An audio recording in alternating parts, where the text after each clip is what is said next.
नाम में इतनी सामर्थ्य है कि आप दुनिया के किसी कोने में रहकर अपने हृदय में ही अयोध्या प्रकट कर सकते हैं, अपने हृदय में ही श्री वृंदावन प्रकट कर सकते हैं। और बहुत ध्यान से सुने, नाम का आश्रय न हो तो अयोध्या में रहकर भी अयोध्या हृदय में प्रकट नहीं होगी, वृंदावन में भी रहकर वृंदावन हृदय में प्रकट नहीं होगा। नाम का आश्रय होगा तो ही ये सब होगा। भगवान ने सबसे बड़ी निधि यदि हम सब जीवों को प्रदान की है तो वह केवल और केवल श्री हरि नाम, भगवान नाम। यह नाम का प्रसाद भगवान ने हम लोगों को ऐसा दिया है कि रोम रोम में जिह्वा हो जाए तो भी भगवान की इस कृपा का, करुणा का हम लोग वर्णन नहीं कर सकते।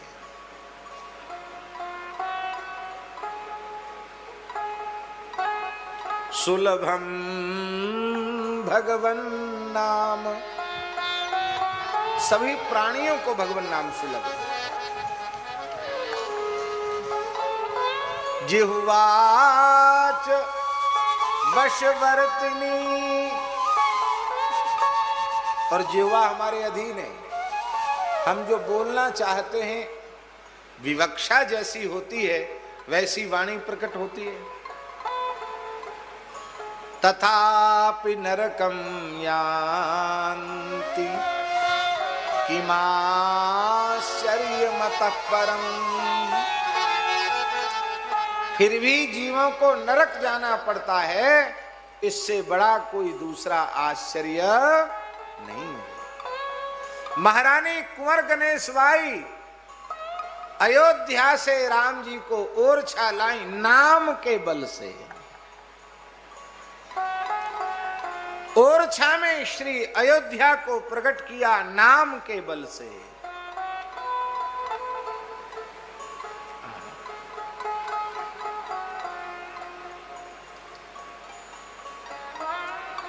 व्यासी के चरित्र में आप लोगों ने सुना कि शरद पूर्णिमा की पावन वेला पर मधुकर साह उनका दर्शन करने आए और उनको महाराज की अनुभूति होगी, जबकि व्यासी अभी प्रत्यक्ष रूप में वृंदावन पहुंचे ही नहीं है।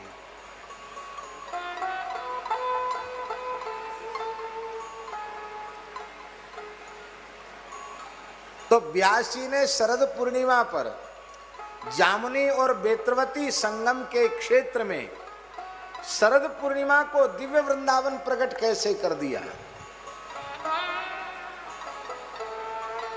ओरछा में वृंदावन कैसे प्रकट कर दिया, केवल श्री नाम के बल से ओरछा में वृंदावन को प्रकट कर दिया।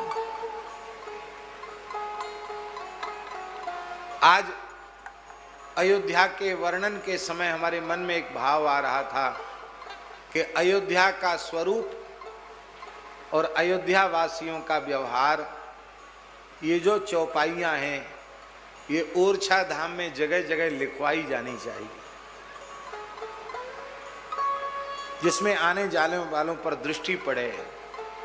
बड़े दुख की बात है, दीपक तले अंधेरा। ओरछा साक्षात अयोध्या है, फिर भी ओरछा में रहने वाले लोग नित्य राम राजा का दर्शन करते हो यह आवश्यक नहीं, प्रायः नहीं करते, बिल्कुल निकट में रहकर भी दर्शन नहीं करते। हाँ, ब्याह की पंगत होगी तो जीमने तो चले जाएंगे, बारात घूमेगी तो उसमें आ जाएंगे, खाने पीने तो आ जाएंगे, दर्शन से उनको लेना देना।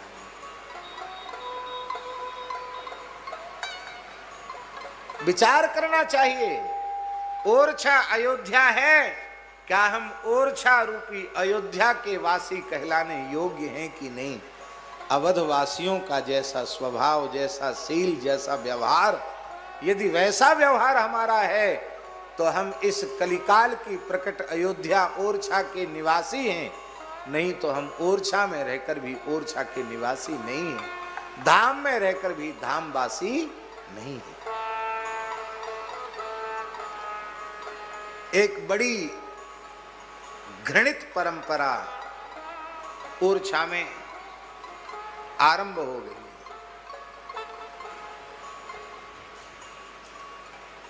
प्रामाणिक व्यक्तियों से सुनने को मिला, अप्रामाणिक लोगों से नहीं, प्रामाणिक व्यक्तियों से सुनने को मिला कि जगह जगह होटल खुल गए और वे होटल व्यभिचार के अड्डे बन गए।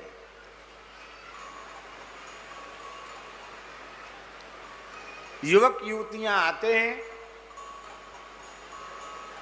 1 घंटे में ही उनको होटल वालों को कमरे का 1000-2000 रुपए मिल जाता है, घंटे भर का ही। अर्थ के लोभ में वे तो इस प्रकार का दुष्कर्म कर रहे हैं, उन्हें तनिक भी संकोच नहीं है। और इस साक्षात अयोध्या में धाम में आकर ऐसा पाप कर्म करने वाले कितने कल्पों तक नरक भोगेंगे, इसका कोई ठिकाना नहीं है। अन्य क्षेत्रे कृतम पापम तीर्थ क्षेत्रे विनश्यति। अन्य क्षेत्रों में किया हुआ पाप तीर्थ में आने से नष्ट हो जाता है, तीर्थ में किया हुआ पाप वज्रलेप हो जाता है। वज्रलेप का अर्थ है वो नष्ट नहीं होता, प्रायश्चित से भी नष्ट नहीं होता। और इस प्रकार का धन जिनके घरों में आ रहा है, व्यभिचार से उपार्जित धन जिनके घर में आ रहा है, उनके घर के लड़के लड़कियों के चरित्र कभी अच्छे नहीं हो सकते। तू बार बार उठता है, कभी कहीं बैठता है, कभी कहीं बैठता है, एक जगह बैठ।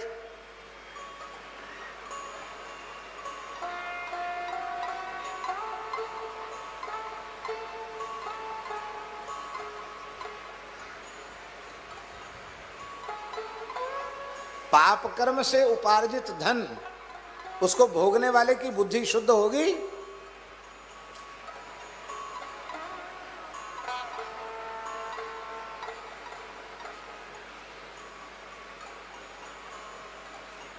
हमारे यहां गणिकान्न वर्जित है, गणिकान्न वर्जित है। गणिकान्न माने वेश्या का अन्न वर्जित है। क्यों वर्जित है भाई? वो मनुष्य नहीं है क्या?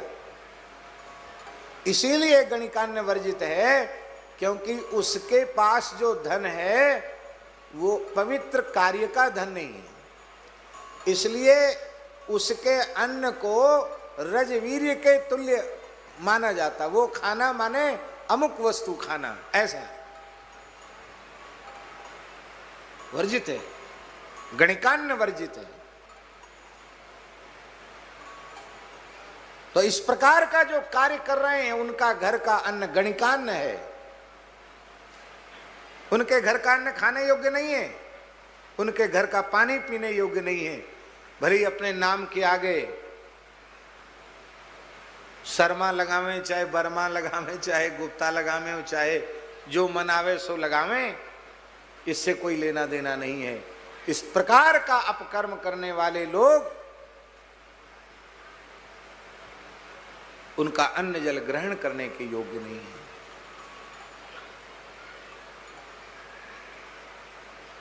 और दुख की बात सुनकर आपको और अधिक पीड़ा होगी। जो युवक युवतियां आते हैं उनमें 70% मुसलमान होते हैं। युवकों में 70% मुसलमान होते हैं।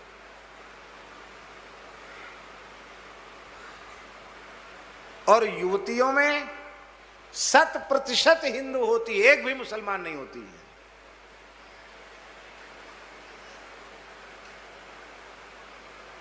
कहां जा रहे हैं ओरछा के लोग?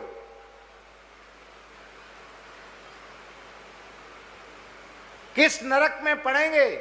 ओरछा में पैदा होकर ओरछा में मरकर भी नरकों में जाएंगे, क्योंकि ओरछा अयोध्या है और वह अयोध्या का अपमान कर रहे हैं।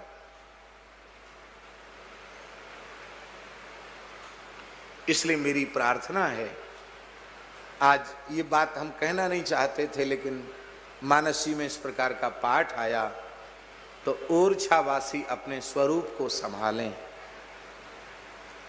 धन के लालच में न पड़े।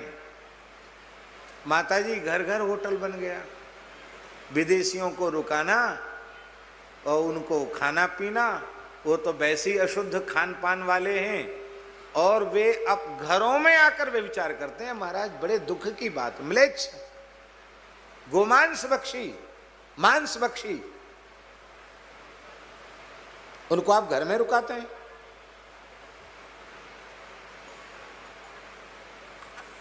इसलिए समाज की ओर से और शासन की ओर से सम्मिलित इस प्रकार का कार्य होना चाहिए कि इस प्रकार के अड्डे बिल्कुल समाप्त होने चाहिए।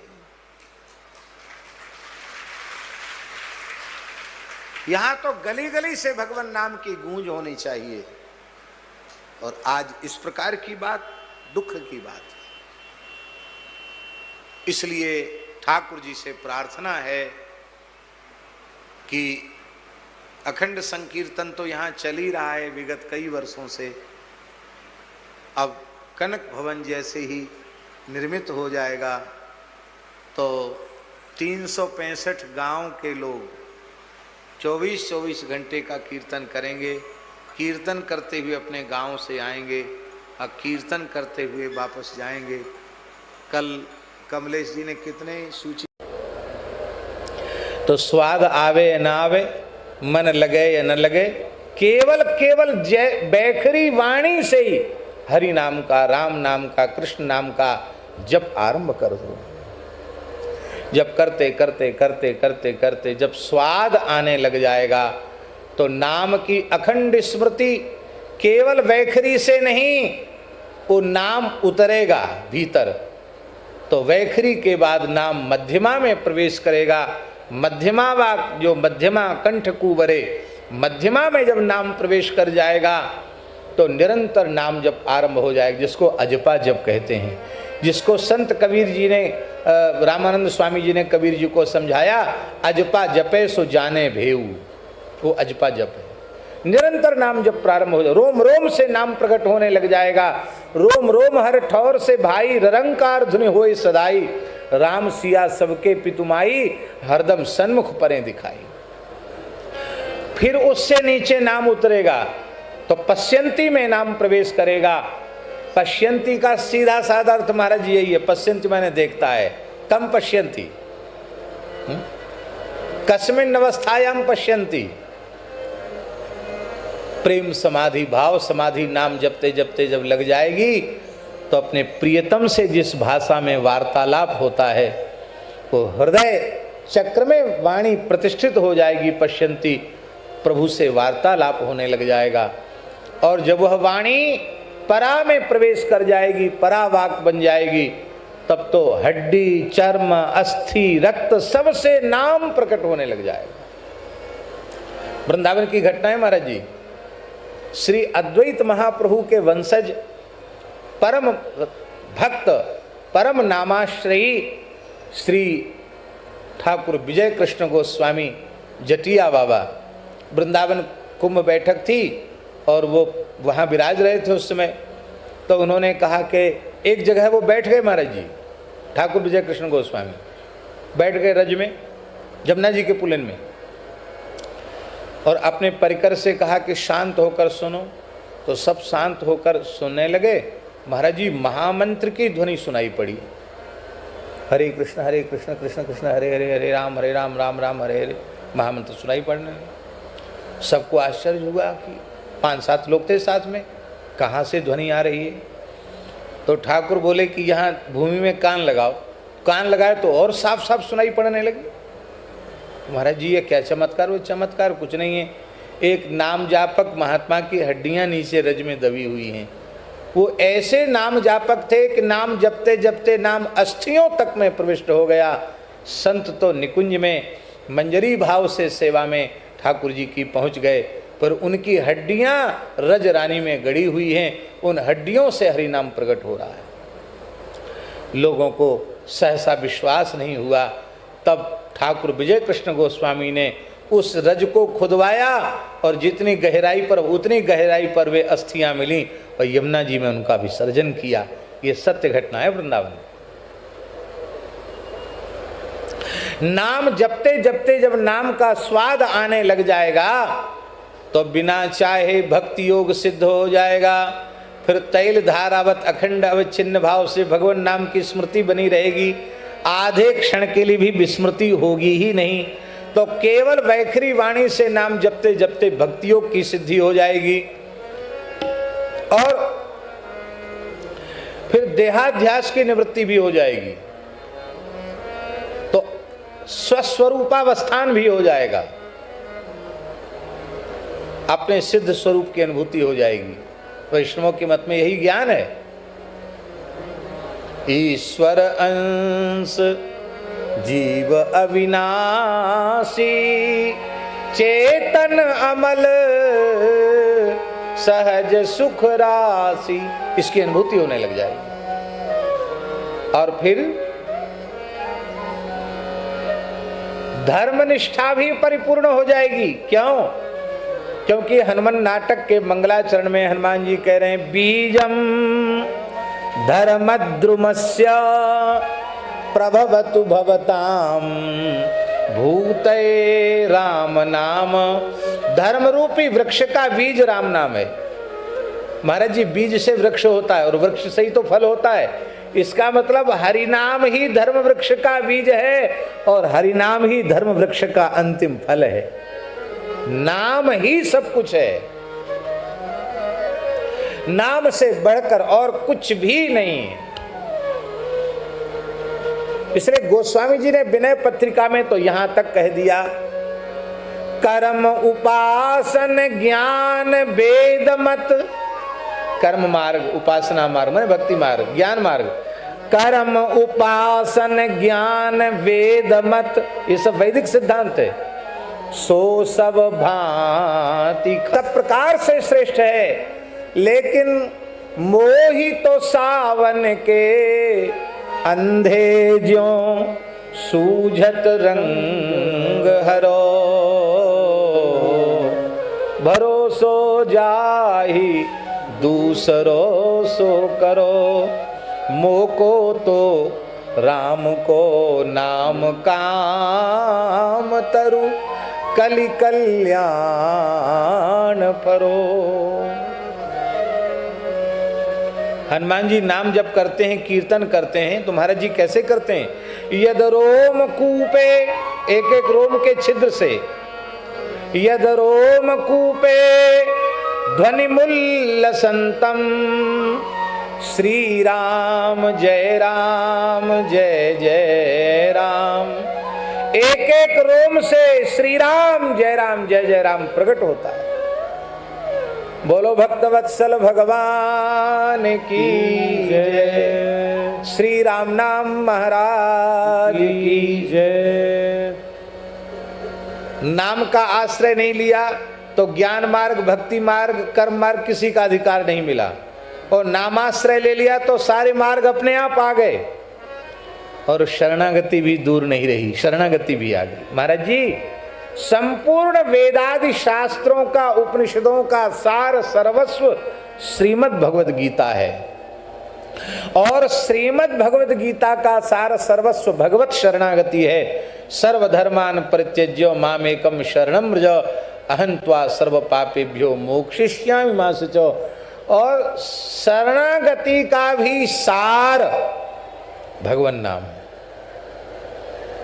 अथवा हम ये कहें शरणागति का भी प्राण हरि नाम है। महाराज जी, शरणागति, दीक्षा संस्कार शरणागति है ना, उस शरणागति में क्या सुनाते गुरु महाराज? कान में क्या देते हैं? नाम ही तो देते हैं। राम मंत्र दें, नारायण मंत्र दें, गोपाल मंत्र, नाम ही तो सुनाते ना कान में। और क्या देते हैं कान में? भगवान नाम का ही उपदेश। नाम प्राण है। यही बात इस पद में गोस्वामी जी कह रहे हैं, हे नाथ,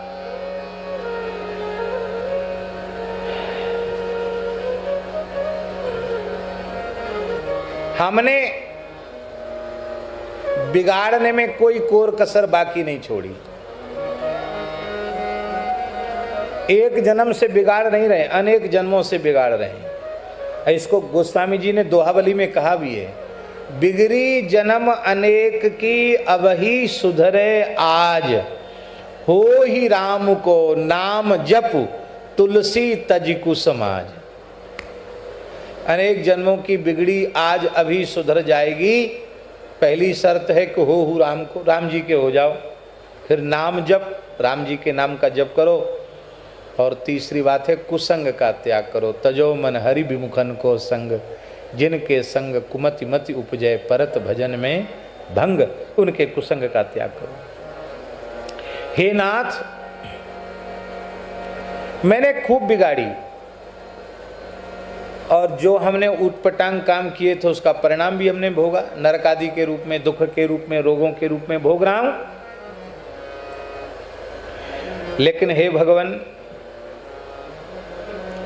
मेरी प्रार्थना है कि हमारी अनेक जन्मों की बिगड़ी आदतों को आप देखोगे तो लाख करोड़ कल्प में भी आपकी कृपा का भाजन में नहीं बन पाऊंगा।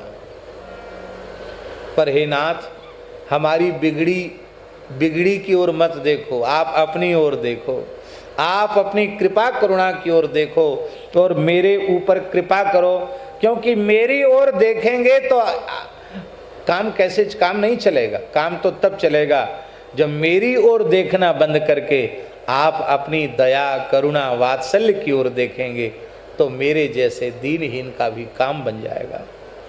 हे भगवान, बड़ी प्यारी बात, दिन दुर्दिन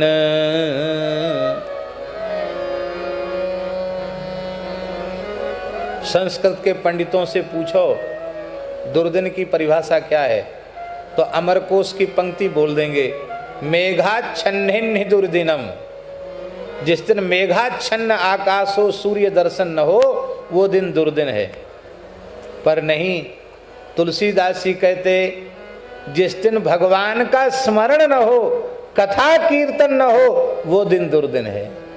सूर्य का दर्शन हुआ न हुआ वो दिन दुर्दिन नहीं है। दुर्दिन वो है जिस दिन हमने भगवान को याद नहीं किया। महाराज जी को पता होगा, महाप्रभु जी की भी इसी प्रकार की पंक्ति है ना।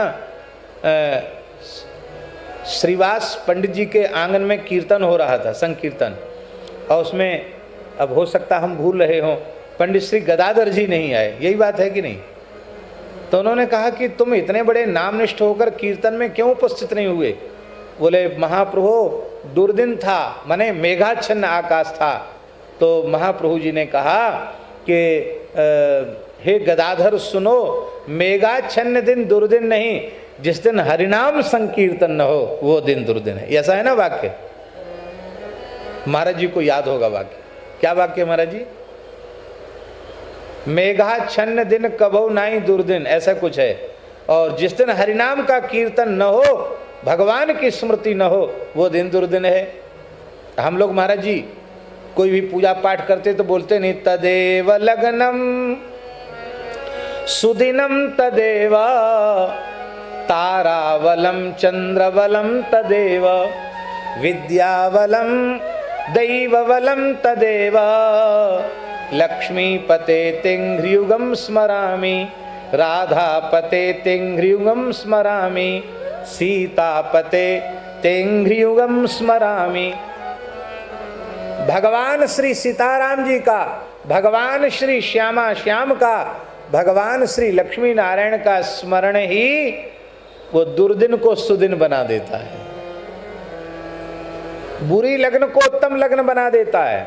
बोलो भक्तवत्सल भगवान की जय।